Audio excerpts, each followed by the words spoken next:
वो उनके घमंड, उनके अहम की वजह से हार रहे हैं।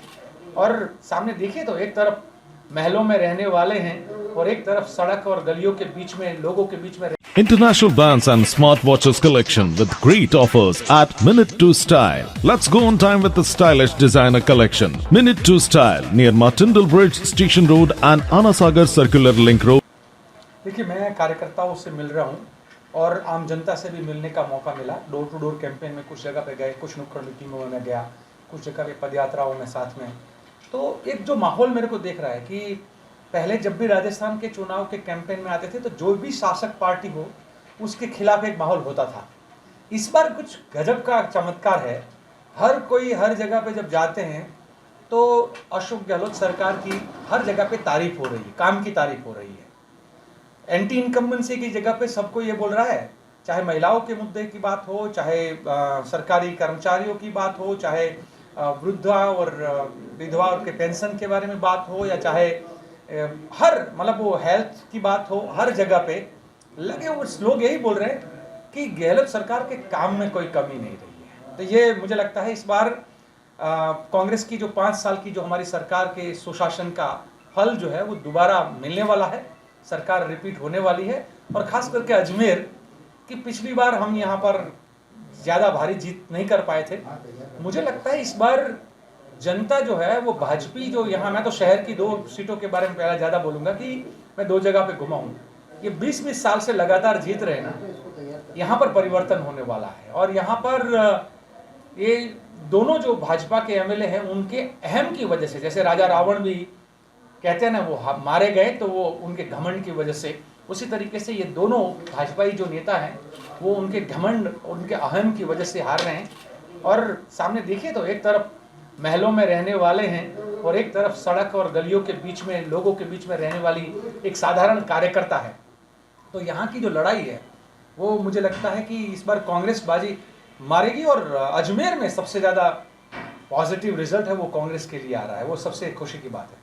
देसाई साहब, जहाँ तक आप जनता की बात कर रहे हैं तो हो सकता है शायद जनता इस बार परिवर्तन की बात कर रही हो, परिवर्तन चाह रही हो, लेकिन कांग्रेस के अंदर ही आपके जो संगठन के अंदर विरोधाभास है, एक दूसरे की टांग खिंचाई का जो सीन है अभी तक खत्म नहीं हो पाया। क्या मानते हैं आपकी आज भी अशोक गहलोत और पायलट के बीच जो खाई है वो आप भर पाए? आप राष्ट्रीय नेता हैं।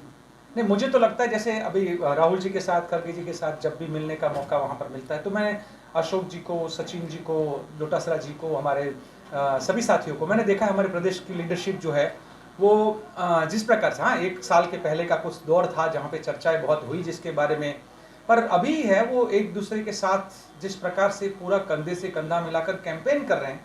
आपने देखा भी होगा कि टिकट के बंटवारे में भी कांग्रेस में है वैसी वो दिखाई नहीं दे रही जो भाजपा में एक दूसरे के खिलाफ कपड़े फाड़ और हर जगह पे उनकी एक दूसरे के खिलाफ कैंडिडेट को खड़ा कर देने वाला जो पूरा का पूरा राजस्थान में इस बार भाजपा में जो गुटबाजी दिख रही है। और खास करके उनकी जो महारानी अभी तक सत्ता के सिंहासन पर बैठी थी उसको गिराने में सिर्फ राजस्थान के नहीं उनकी सेंट्रल लीडरशिप भी लगी हुई है। तो भाजपा में हमारे गुजराती में कहावत है कि एक सांधे 13 टूटे, मतलब एक जगह पे ठीक करते हैं और 13 जगह से वो फट जाता है। तो ये पूरा भाजपा में इस बार वो खेल चल रहा है। कांग्रेस का कार्यकर्ता आपने देखा अजमेर में अभी हर जगह पे, मैं मानता हूं कि वो XYZ नहीं देखते हैं कि कौन है कौन नहीं।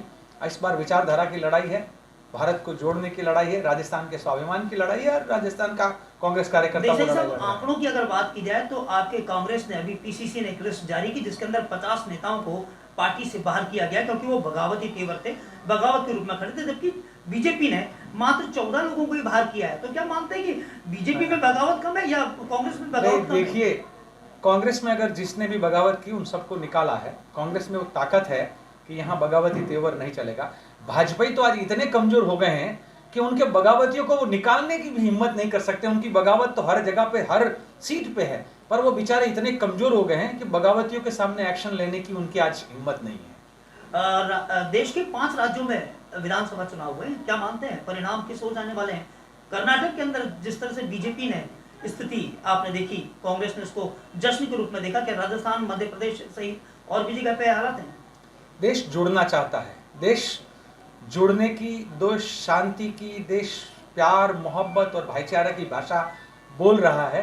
देश में तोड़ने वाली ताकतें जो है अब खत्म होने वाली है। और मैं मानता हूं कि हमारे देश के दिलों को तोड़ने वाले, हमारे देश की आत्मा जो है एकता, अखंडता और बंधुता है उसको तोड़ने वाली संघी सोच परास्त होने वाली। सिर्फ संघी सोच नहीं, मैं कहूँगा किसी भी एक्सट्रीमिस्ट, कोई भी धर्म और जाति के नाम पर एक्सट्रीमिज्म करने वाला इस देश से परास्त होने वाला है, क्योंकि भारत कभी बटा नहीं है, भारत कभी बटेगा नहीं।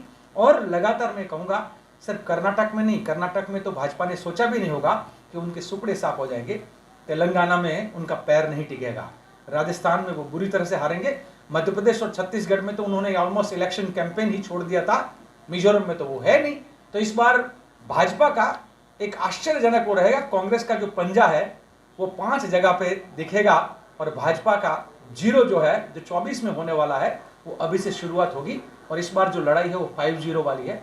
मैं तो मानता हूँ तिरंगे वाले हैं, तिरंगा लेकर 5 जगह पे तिरंगा लहराएंगे और 2 रंगे है वो 5 जगह पे परस्ता हो जाएंगे। एक जगह कहा जा रहा है कि जो आप कह रहे हैं कि बीजेपी देश को तोड़ने की बात कर रही है, लगातार बीजेपी आपके ऊपर आरोप लगा रही है कि आप सनातन विरोधी हैं। तो आखिर सनातनी होने का ये सर्टिफिकेट या सनातन होने के इस वक्तव्य पर कांग्रेस का स्टेटस क्या है?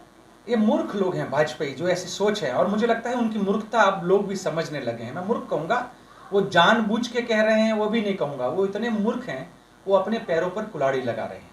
क्योंकि मैं अभी स्वामी दयानंद सरस्वती जी का पुस्तक पढ़ रहा था, उसमें सनातन का जो उन्होंने सोच रखा हुआ है, और मुझे लगता है कि जो एक्सट्रीमिज्म की भाजपा बात करती है वो एक्सट्रीमिज्म के खिलाफ सनातन बात करता है। और हम जब सनातन की बात करते हैं वो समावेशी है। हम जिस सनातन धर्म की बात करते हैं वो सभी धर्मों का सम्मान करने वाला है। सनातन धर्म कभी ये नहीं कहा है कि दूसरे के धर्मों को खत्म करके या हमारे विरोधी विचारधारा वाले हैं उनको खत्म करके हमारा विजय होगा। सबका सम्मान की बात सनातन धर्म में भी है और हम सनातनी हैं, और इसलिए हम कहते हैं कि जो भाजपाई और संघी जो सोच है